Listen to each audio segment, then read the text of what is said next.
ओ गिबियावनो दिनै जोङो दुलाराय बर' फरायसा आफादनि गाहाय मावख'निफ्राय बड'फा हाउसनिफ्राय जोङो सोलोंथाइजों सोमोन्दो थानाय माखासे जोंहा मिथिहोनांगौ दङ बेखौ नोंथांमोननि गेजेरजों जोङो दिनै बेवहाय मिथिहोनो लादों। जोंजों लोगोसे दङ दिनेश ब्रह्म बिथां लोगो गाहाय नेहाथारि, सोलोंथाइ नेहाथारि सोमावसार बसुमतारी, लोगो सोलोंथाइ नेहाथारि दङ बिस्वजित बिथां। दा जोङो बोसोरफ्रामबो दुलाराय बर' फरायसा आफादा जोङो मोनसे मिरुआरि रोंगौथि सायख' आनजाद जोङो खुङो आरो बे मिरुआरि रोंगौथि सायख' आनजादखौ सामलायनाय जोंहा मोनसे मिरुआरि सायख' आनजादनि मोनसे बर्ड दङ आरो बेजों लोगोसेयै जोङो बे आनजादखौ सामलायनाय हिसाबै दा समाव जोङो दुलाराय बर' फरायसा आफादनिफ्रायनो सोलोंथाइ नेहाथारि कअर्डिनेटर आरो लोगोसे बेवहाय आङो कन्ट्रलार अफ एग्जामिनेसन हिसाबै लोगो आफादगिरि हिसाबै बेवहाय जोङो बाहागो लायो। दा नोंथांमोननि गेजेरजों जोंहा देग्लायनि जे खुंनो गोनां 10थि खेबनि थाखाय जोङो बे मिरुआरि सायख' आनजाद जेखौ जोङो खुंगोन बिनि माखासे नियम खान्थिजों लोगोसे माब्लानिफ्राय जागायगोन बेखौ जोङो फोरमायनो लादों। दा देग्लायनि जे खुंफुंनो लानायनि फर्म एबा बेखौ मुं थिसननायाव फरायसाफ्रा फर्म फिलआप खालामनो मोनगोन। गाबोननिफ्राय बेखौ स्टार्ट खालामगोन, जागायनाय जागोन। 13 अक्ट'बर जाहैबाय गाबोन, बिनिफ्राय जागायनानै 14 नभेम्बरसिमावहाय बेखौ फिलआप खालामनानै होनांगौ। जोङो फर्मआ बहुद माने गोरलैयै फिलआप खालामनो हानाय, बेवहाय माखासे फरायसाफोरनि मुं, फरायसालिनि मुं, गुबुन गुबुन बाहाय माने जानबुं नम्बर बायदिसिना बेबायदि होनायनि गेजेरजोंनो फरायसाफ्रा क्लास 9 आरो 10 9 थाखो आरो 10 थाखोनि बर' मिडियामनि फरायसाफोरनि थाखाय बे मिरुआरि रोंगौथि सायख' आनजादखौ खुंनाय जायो आरो बिनि थाखायनो दिनै जोङो नोंथांमोननि दारै बेखौ बयनोबो मिथिसार होनाय जाबाय आरो बेवहाय गासै जोंनि जिल्ला दख'रा दुलाराय बर' फरायसा आफादनि गासैबो मावथिफ्रा गासैबो गावबा गावनि बेंखनाव थानाय फरायसालिफोराव गोजौ फरायसालियाव बेफोर राहाखौ बिथांमोनहा मदद खालामगोन आरो बिनि सायाव फरायसाफ्रा 9 थाखो आरो 10 थाखोआव फरायनायफ्रा बे आनजादखौ होनो थाखाय बिथांमोना बाहागो लागोन आरो बेवहाय जोङो बे एप्लिकेसन होनायनि मुङै गावबागाव मुंखौ बे फारिलाइयाव लाबोनांगौनि थाखाय जोङो मोनसे मासुल लायो। बियो माने 30 रां लानाय जायो। बेवहाय आनजादनि लोगोसे गुबुन गुबुन बावहाय कुइसन पेपार, OMR शीट, गुबुन गुबुन बिथिंखौ नोजोर बोनानै जों बेबायदि माखासे मिनिमाम मोनसे फिसखौहाय फरायसाफोरनिफ्राय बेखौ बोसोरफ्रामबो जोङो लाबोनाय जादों। दा बेजों लोगोसे बे आनजादखौ जोङो खुंफुंनो थारिख थिग खालामनानै लाबाय। बियो डिसेम्बर दाननि 14 अक्ट'आव जागोन। देग्लाय बोसोरनि 2025नि डिसेम्बर दानाव 14 अक्ट'आव बे आनजादखौ बियो देवबार गोलैयो, सानडे गोलैयो। बे दिनखालि बानजायनो थाखाय जोङो दिनैनि नोंथांमोननि दारै बेखौ जोङो मिथिहोयो आरो लोगो लोगोनो जोङो रिजाल्ट फोसावनायनि जोंहा दिन थारिख थाखायो आरो बेखौ लानानै जोङो बिथांमोननि आनजाद जाखांनायनि उनाव रिजाल्टखौ जोङो 2 जानुवारि 2026 मायथाइयाव जोङो होगोन आरो बेखौबो जोङो दिनै नोंथांमोननि दारै मिथिहोबाय आरो बे आनजादनि जाफुंसार जानाय फरायसाफोरनि थाखाय रेंक हिसाबै जोङो माखासे मानबान्था होनाय जायो आरो बे जायफ्रा माने 1, 2, 3 जायफ्रा रेंक मोनगोन बे क्लास 9, क्लास 10, 9 थाखो 10 थाखोनि थाखाय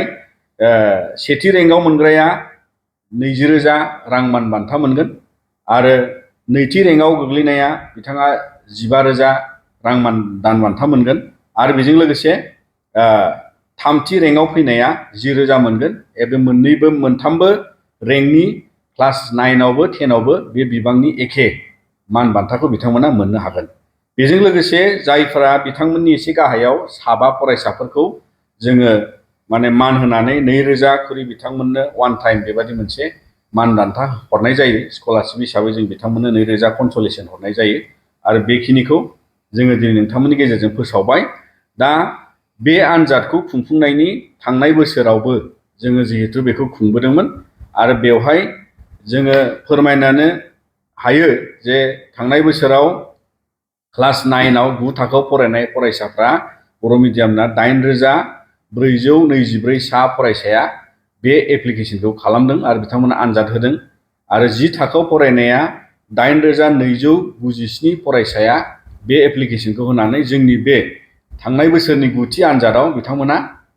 बाहागो लादों आरो देग्लाय 2025नि जे 10थि जे जोङो मिरुआरि सायख' आनजाद बेवहाय जों आसा खालामगोन जे बयबो गावबागावनि माने दिथागिरिफोरा आरो फोरोंगिरिफोर लोगोसे गासैबो फरायसालिनि फरायसा बिथांमोनहा 10 थाखो आरो 9 थाखोआव फरायनाय बिथांमोनहा जाहाथे बे एप्लिकेशनखौ खालामो आरो बे आनजादखौ जाहाथे बिथांमोना बाहागो लायो। मानोना जोंनि बे आनजादखौ खुंनायनि गुबै थांखियानो बे जोङो 2006 मायथाइनिफ्राय जिहेतु गुन गोनां सोलोंथाइनि मावथांखियाव दुलाराय बर' फरायसा आफादा फैदों आरो दायो जोङो जिहेतु गुन गोनां सोलोंथाइनि जे मोनसे गोनांथिखौ बुजिनानै जोङो सोलोंथाइनि गुन गोनां सोलोंथाइनि मोनसे जावरिखां हाबाफारियाव दङ आरो बेखायनो जों मिजिंथियो जे गुबुन गुबुन बाहागोआव गुबुन गुबुन समाव क्लास 10नि उनाव बायदिसिना कम्पिटिटिभ एग्जाम्स जेरैहाय 11-12 फरायनायनि उनाव फरायसाफ्रा इन्जिनियारिंनि जा मेडिकेलनि जा गुबुन गुबुन NDA बायदिसिना आनजादफोर होयो। दा जायखि कम्पिटिशनाव बाहागो लानो थाखाय बिथांमोना बेसिक माखासे सोंनाय फिन्नायनि टेकनिक आरो बेसिक माखासे आइडियासफोरखौ कनसेप्टखौ बुजिनानै लांनांगौनि थाखाय जोङो दुलाराय बर' फरायसा आफादा जाहाथे जोंनि दिनैनि 9 थाखो आरो 10 थाखोनि फरायसाफ्रा इयुन समाव जायखिजाया रोखोमनि आनजादखौ उथ्रिनायाव बाहागो लानायाव गावबागाव गेबेङै मोनसे बुजिनायजों बाहागो लालांनो हायो। बेबादि मोनसे कम्पिटिटिभनेस माइन्डसेटखौ रोखा खालामनानै होनो थाखाय जोङो बे आनजादखौ खुंनाय जादों आरो बियो जोंनि दुलाराय बर' फरायसा आफादनि गुन गोनां सोलोंथाइखौ मदद खालामनो थाखाय गुन गोनां सोलोंथाइखौ बर' बिजोंनि फरायसाफोरनि थाखाय मोनसे गेबें राहाजों दावगालांनांगौनि मोनसे मोगा-मोगि थासारिखौ मोनहोनो थाखाय जोङो बे मिरुआरि सायख' आनजादखौ खुंनाय जादों आरो बेखिनि खोथाफोरखौ जोङो नोंथांमोननो मिथिहोनो मोननानै जों गोजोननाय मोनो आरो मिजिंथियो जे बयबो फरायसाफ्रा दिनैनि जि कम्पिटिटिभ मोनसे मुगा बादायलु जि मुगा बेवहाय जोङो मोनफ्रोमबो रोखोमनि आनजादखौ लानानै गाव गावनि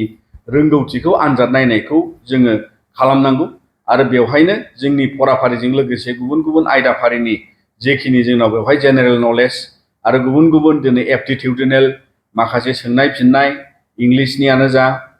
बाहाय सानखान्थिनि एप्टिटिउडिनेल माखासे सोंनाय फैगोन। स' बेफोर गासिबो माने सुंद'यैब्लाबो बे आनजादनिया जिखिनि बावहाय सोंनाय फिन्नाय जायो बेखौ फरायसाफोरनि मोनसे मुलाम्फा जागोन होननानै जों मिजिंथिदों आरो बिथांमोनहा उन समाव गुन गोनां सोलोंथाइ लालांनायाव बेबादि मोनसे गाव गावखौ माने गोहो फोरानायनि थाखाय बोलो फोरानायनि थाखाय मोनसे मदद जागोन होननानै जों मिजिंथिबाय आरो बेखौ लानानै नोंथांमोननिसिम जोङो दिनैनिफ्राय बेखौ फोसावबाय आरो गाबोननिफ्राय फरायसाफ्रा गावबागाव फरायसालि आरो जोंनि दख'रा दालाइसाफ्रा मदद खालामगोन बिथांमोना बे एप्लिकेशनखौ जागायनो हागोन आरो जोङो बेखिनिखौ बुंनानै दिनै नोंथांमोननि गेजेराव 10थि जोंनि मिरुआरि रोंगौथि सायख' आनजादनि जे जानो गोनां जे एप्लिकेशन आनजाद बिनि सायाव जे फोसावनाय दिन थारिख बेखौ जोङो बेखिनियाव नोंथांमोननि गारै फोसावना हरनाय जाबाय।